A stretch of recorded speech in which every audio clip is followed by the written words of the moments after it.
नमस्ते। आज अपन पढ़ेंगे कक्षा 8 का गणित विषय। इसका अध्याय है परिमेय संख्याएं।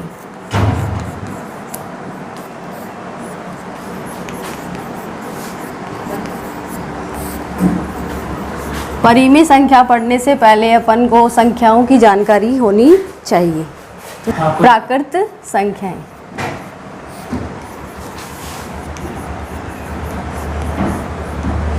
जिनको अपन n से डिनोट करते हैं। n का मतलब होता है नेचुरल संख्याएं। प्राकृत संख्याएं 1 से शुरू होकर अनंत की ओर अग्रसर होती हैं।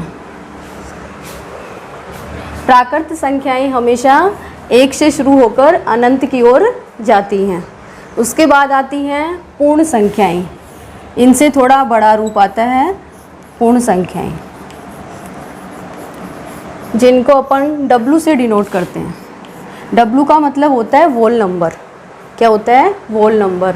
वोल नंबर, इसमें एक 0 इंक्लूड हो जाएगा। उसके बाद प्राकृत संख्याएं, ये भी अनंत की ओर अग्रसर होती हैं। 0, 1, 2, 3 और अनंत की ओर चली जाएंगी। उसके बाद आती हैं पूर्णांक संख्याएं। इनसे थोड़ा बड़ा रूप होता है उनका। इनको बोलते हैं इंटीजर नंबर। I से डिनोट करते हैं। ये माइनस इन्फिनिटी से शुरू होकर, इसमें माइनस की संख्याएं भी इंक्लूड होती हैं। -1, 0, 1, 2, 3 इस प्रकार से प्लस अनंत की ओर अग्रसर हो जाती हैं। ये माइनस से शुरू होंगी और प्लस पे ख़त्म होती हैं। इसमें पूरी संख्याएं आ जाएंगी। उसके बाद आता है नंबर 4 पे रियल नंबर, वास्तविक संख्याएं।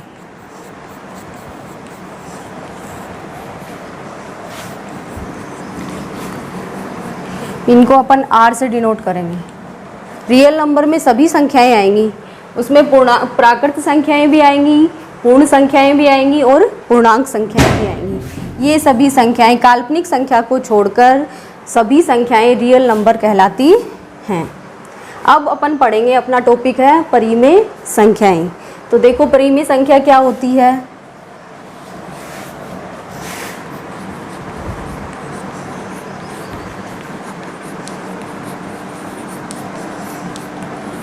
सबसे पहले पढ़ेंगे परिमेय संख्या की डेफिनेशन क्या होती है। परिमेय संख्याएं वो कहलाती हैं जिनको P/Q के रूप में प्रदर्शित किया जाता है। इसमें होता है Q नॉट इक्वल टू 0। ये क्या है? इसमें 0 नहीं होना चाहिए। वे संख्याएं जिन्हें P/Q के रूप में अर्थात भिन्न के रूप में लिखा जा सकता है परिमेय संख्याएं कहलाती हैं। नहीं, परिमेय संख्याएं कहलाती हैं।